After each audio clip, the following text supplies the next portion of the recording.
Welcome! This is what this video is about. Taking a basic image where 3 different textures are on one single image and then using Blender's nodes and magic to separate them.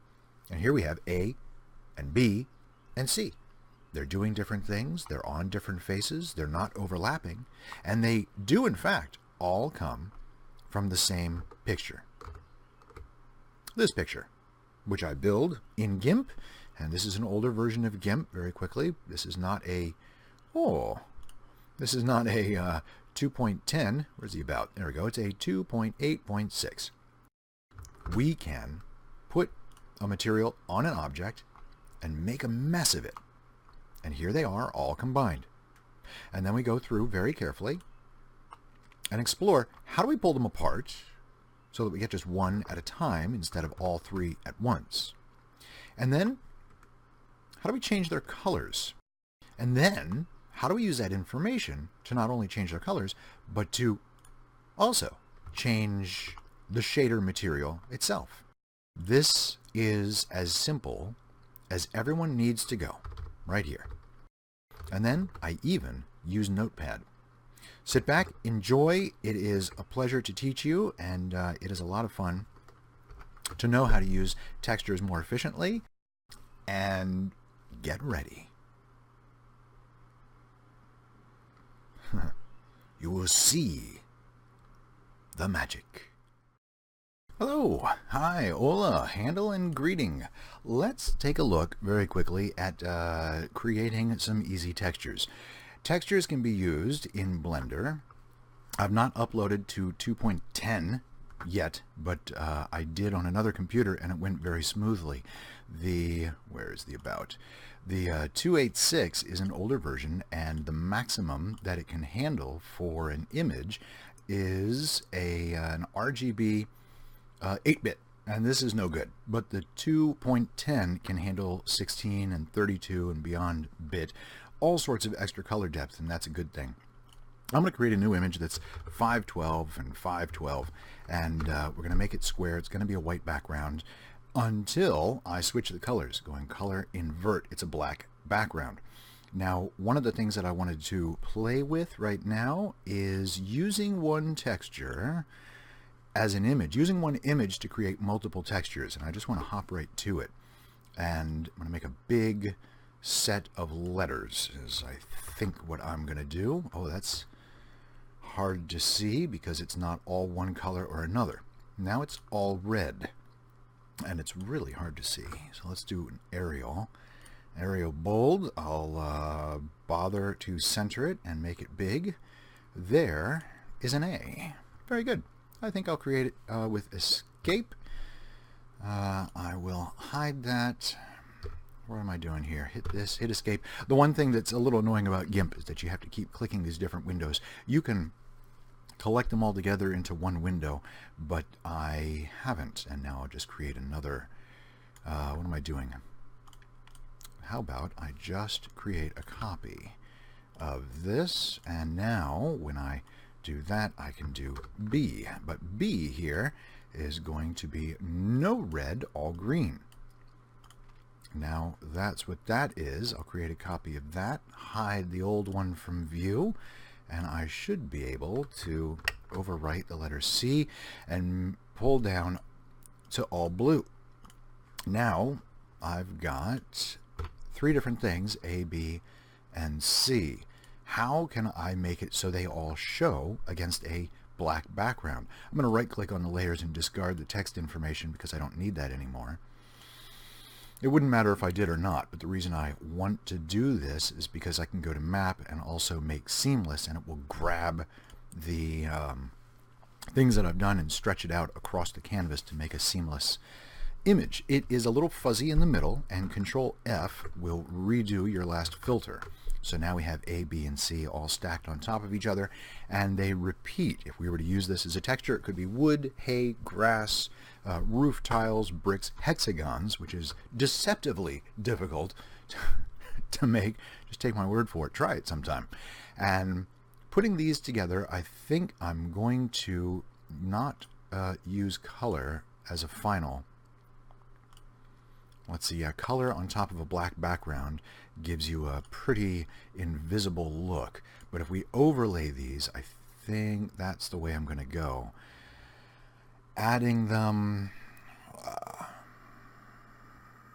addition. Thank you.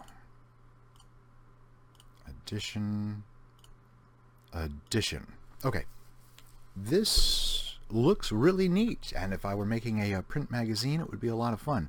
The channels are very clearly red, green, and blue. The red channel, the green channel, and the blue channel. This is exactly what we expect right there. So adding these colors together, the final color up on top, where all three combine at their strongest value, is 1. This is very cool because Blender works on a series of 0 through 1, where 0 could be black and 1 would be the highest value of white. And then when you deal with RGB, it's 0 through 255. And each color, RGB, gets its own 0 through 255. The curves don't show anything. I kind of hope they would. And levels doesn't show anything, so it's just not that kind of image. Or it's looking at a layer and I've not compressed it. So I will compress it. I will flatten this image, and now it seems to be pretty much unusable, right? Here we have a little tiny, you see that down there? How do I, there we go. It's very loaded in the brights, but there is some interesting information in the darks because our RGB fades. I'm going to save this as high as I can, and it should be a TIFF or PNG. Let's go PNG. And I just want to export with no compression as ABC PNG and see if in Blender we can now pull those apart. Remember, A, B, and C, 3 different colors, RGB, they could be used. You go online, you find a grass texture or wood texture. And so I've not done any of those, just having created my own. I intend one day to create some textures in GIMP because the brush dynamics are really, really delightful. I'm not going to name it ABC. I'm going to name it A. Well, you know what? I'm going to name this one ABC. Yes, that's what I'll do.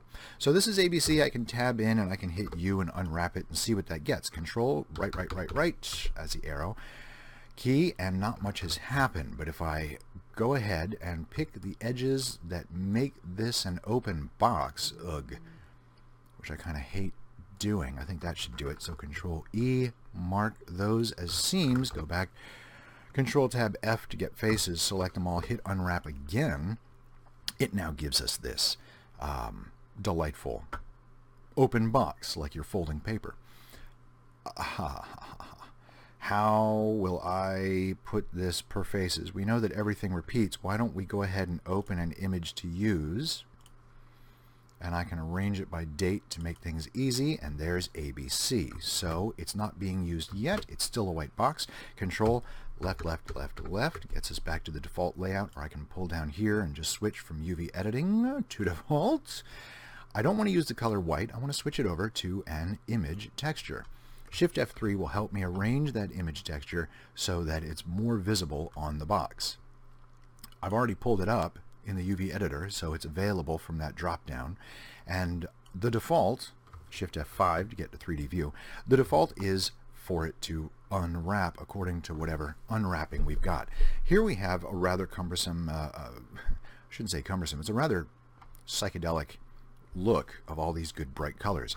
Very cool, very nice. This is the purest of pure. And if I were to set my camera up here and zoom in a little bit on that and render it, you know, what we would get would be exactly what it looks like. So, getting into it now, I want to create a new texture. That new texture is going to be called A. And A should be just A. So I'm going to tab into edit mode and select a face. This face will be assigned A. This face is going to get its own unwrap. So I want to unwrap this face for A. So I'll select A from the material list, assign it to that. A has no value in terms of color, so it goes to white. I can unwrap that all by itself. What does that look like? Control right. and it's now one big face. You can see it highlighted there on top of that image. So now back to the default. Shift F3, I can handle A. A is going to use an image. I can do it in the node editor, or I can do it here in these areas in the properties part, and we're still using ABC. And the default is still for it to use whatever mapping that face has used. But I can see all three. Very not what we wanted. Shift F3 back to it. I will hit Control T because Node Wrangler. Wow, wait. I will hit, there we go, Control T with the image texture node selected. And this takes care of handling some details. This detail is going to be really important because now I want to split the rainbow. So Shift F5 up here will get me that look again. Let me do my material so we can see it, and come into Shift F3 here. Now let's split this because color coming out of the socket is RGB.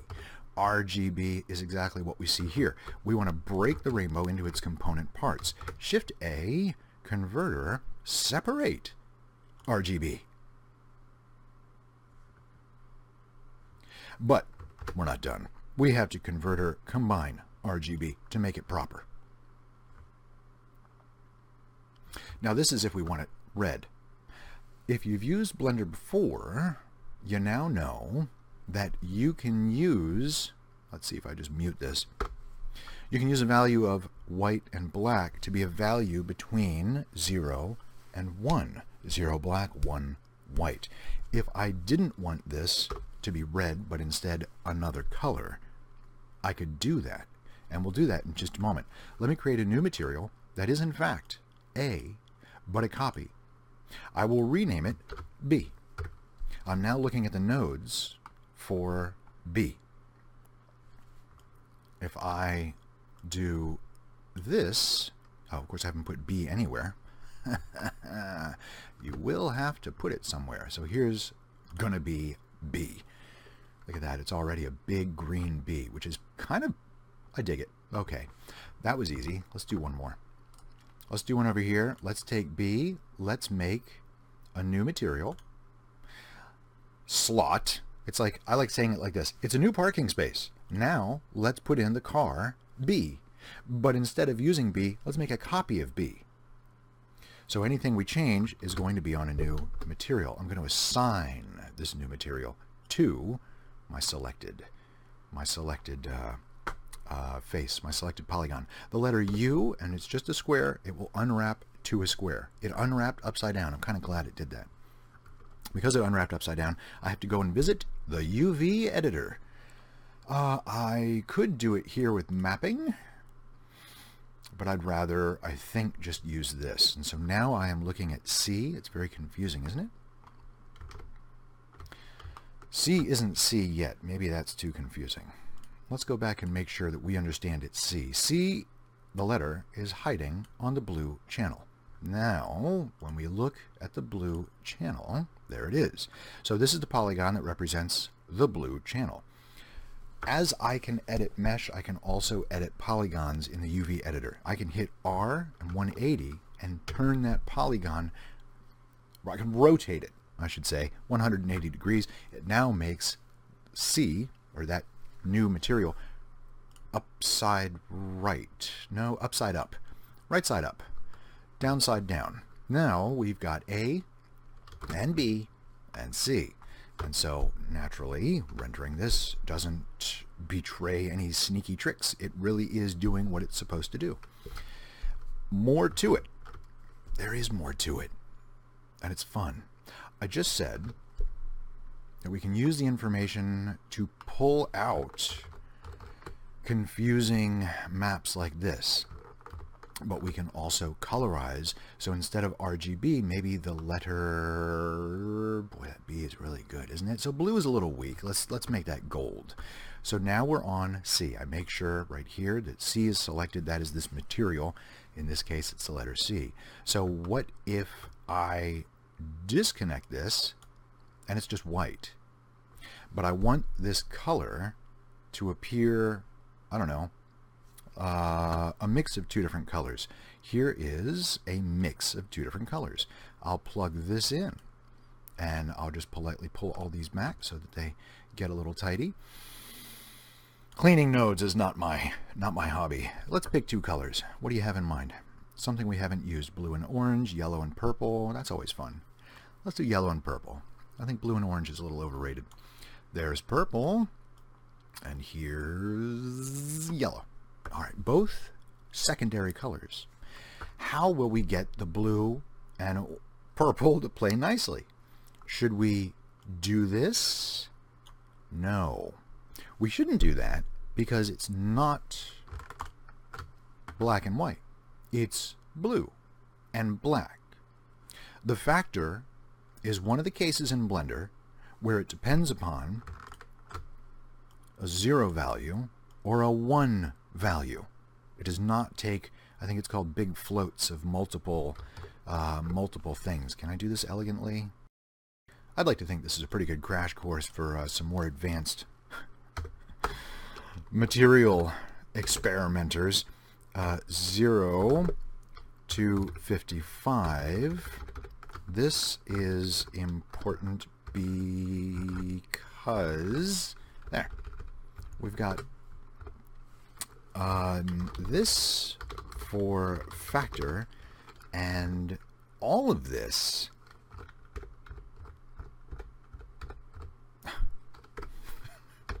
can't wait for Notepad 2.10. All of this for any color, and we are not including alpha. Alpha would be another 0 to 255 value. So this is why color is not the best idea to plug into factor. So instead of coming out of where RGB is combined, come out of the separated node. So for the letter C, we don't even need this. We can just borrow right out of the separate. And now remember that there was some fading going on. Where's C? There was fading going on because, as I mentioned, come on. Nope, I reshowed it and it didn't show anything. Blender 2.10 does actually reshow the Make Seamless filter. So that's Map and Make Seamless. There are no options in Blender in GIMP 2.8.6. It is simply a thing that happens across the entire image. In 2.10, I've discovered that you can actually create a selection and then just make that selection seamless. I use GIMP. I probably should be using Krita, but I'm going to stick with GIMP for a little while. So as I mentioned, and keep interrupting myself, this right here is considered a stronger value of the channel. What? Yeah, come on, you can see it right here. Here's the result of the stronger value in the channel.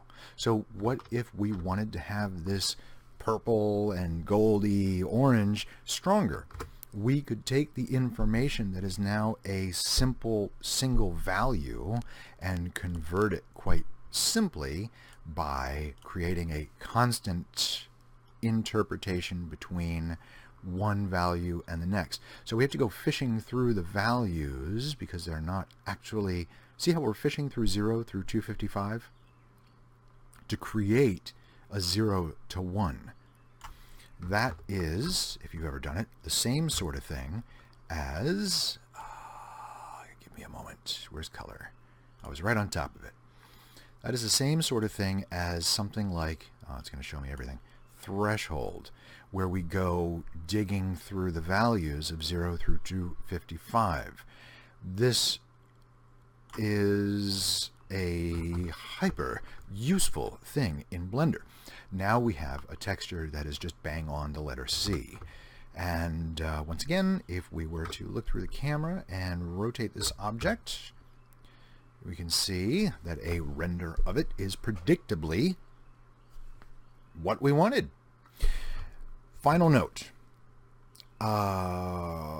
Sorry, concentrating now. All right, so that's shift space to get my little tiny pane back in here, shift space to make it big, shift space to make it small. I got to remember to make things like a little bit easier for new users. So let's go to B and do a little alteration on B. So B is a big honkin' green thing on a black background, and we're not changing any colors because the color is informed by the image. Oh, come on. There we go. Dun, dun, dun. And it's only grabbing the green channel. The green channel, very simply, is B. All right, you're following that. Now, instead of using the green channel to be the color, what if, because this is diffuse, if you're busy playing with Blender, you're probably playing with other shaders. What if we do a mix shader instead of a mix color? And we do something that's going to be deliciously simple for this experiment. Change my light paths immediately to limited because I always have it set to 0. Okay. Your default is probably not set to 0, so don't fear anything that I've just done. Right now we're going to use a value of 0 to mix between diffuse and transparent. Well, what that does is go to the first entry, the first socket. A factor of 1 goes to the second socket. Now this is out to the tenths, hundredths, thousandths. Does it really pay attention to thousandths? I've not verified that, but I think there's a chance that it does. We don't need to worry about that because we, like I said, are going to use the correct channel of the image to inform the factor.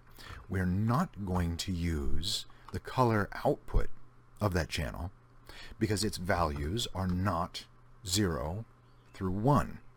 Its values include all sorts of strange little things. 0 through 1, by the way, is 0 through 1.000. So maybe I should be even more explicit. So there's our tens, hundreds, and thousands. So if you're looking at that and thinking, yeah, but this has 43 and 78 and 190, well, so does this. This has, 0.257 and it has 0.955. Like, it has all of those as well. So don't think integers 0 or 1. Think decimals. Bring it in. Have a look. And here I can X this because I think I just want to let's make another secondary color. Orange is a secondary color. That keeps things easy. Okay. So where it was 0, it is black. I need to desaturate this because otherwise it's a little confusing. Colors desaturate. I wouldn't actually, yeah. One moment, please. I'll be right with you. So, really hard to if I'm going to desaturate it, I'll lose the channels because there won't be any saturation, and color is inside the saturation and the value. Well, let's just go with it. Lightness, luminosity. Wow, look at that. There's another reason why you shouldn't use color. These are the exact same colors. RGB on top of each other. Where they combine, it's even lighter. But the luminosity, green seems to be more luminous because the B is green, RGB. Yeah, it's no wonder that you are confused. Anyhow, we can do more converter color ramp to make an absolute switch in our transparency between a transparent and not transparent. So this is with the light, and there are some shadows in there. So I'm just tweaking right now so that we get a good example of what's going on in here. You know what? Let's change this. How do we change this? Well, if you have Node Wrangler enabled, and by now you certainly should have because I've been using it, the Node Wrangler is under User Preferences, and you can search add-ons for Node Wrangler. One of the features of Node Wrangler is to left-click, select a node, Shift-S, and suddenly you can switch it. Instead of deleting and adding a new node, just switch the current node. We're going to switch this to emission. And there we go. Now it's emitting orange. And it's emitting orange inside, outside, everywhere. Change my previews so it's a little bit cleaner. You know what? I'm just going to pull it down to 0 so that my previews keep climbing infinitely. And I'm going to look up here at the path tracing sample number. And once this floor cleans up, that's cleanish, 260. All right, so I'll let it go to 260. Now I'll just say preview 260, and it won't run and run and run. Do I want it a constant, as we've done on the last one? Am I happy that the letter B is a negative space? Through the camera, hit RZ, turn this hot little letter cube. That's the kind of toy block I wish I could play with when I was younger. Turn this thing, and now do I want it to be a negative, transparent B over an emitted background, or do I want it the other way around? Two ways to switch it. I could just click and drag to switch those, or I can Shift-A, add color inversion, inverting the color that comes out of the color ramp, which is clamping down the separated values of our map, which is further separating the rainbow of all three colors, which is mapped here, which is by default, UV texture coordinated. And so I'm glad something's coordinated. I think I want... This also has, not surprisingly, a value slider. I think... this is fun, but this actually kind of completes the image down here. All right, so I think I'm going to do it that way. And there it is. This is a super helpful technique. You do your painting on a black background, and it doesn't have to be the letters ABC. It could be, as I said, wood, hay, bricks, cobblestone. And then even though what you're pulling out is black and white from the image texture, you can then change the color of what was black and white. Holy moly. There we go. As we did here. And I suppose, you know what? You deserve one more. One more. This color could be further complicated so that it's a little bit more exciting. Because you may say, well, now I've got only flat colors. That's not true. You can click and drag your choice colors into yet another color mix. But then how should these mix? Should they mix based on the image? No. We want something much more exciting. We want something like a texture. And we want that texture to be really, whiz-bang. So I can use the factor to mix between two colors. I have to, of course, make it another color. Let's get another secondary color. Let's get a secondary color. Just sort of making aesthetic choices here. Okay, it's a primary color. But we can use a texture to mix between the two. And so we have that choice. Oh, that's good looking. Oh, yeah. And that factor delivers all these. If we choose to use color, we still get a version of mixing, but now we're getting all of these. Very interesting, because all of those look like this. All of those could be separated. They could be further separated, and you could further switch black and white images and jump over into color images. Would you want to? Not really. I think at that point you get yourself into a big mess of confusion with these nodes, unless you're really, really good at knowing when you want a factor change and when you want a color change. maybe you should just be cool and use the separation trick once. Until, like I said, until you get really good at it. And so there we go. I'm just going to keep it that simple. And you can change the scale of this, make it bigger or smaller. It's a lot more exciting when it's small. I'm going to leave it where it's small. And as a final thing, even when emission is a texture, you could still use the portal in Blender. What? What is a portal? The portal is a thing that comes from a light. So I'm going to add a lamp. That lamp is going to be an area lamp. I'm going to take this lamp and I'm going to move. I've moved things in funny positions here. So now it's kind of shooting in through where the B is. This is an area lamp. We go to the direction, the properties of area lamp.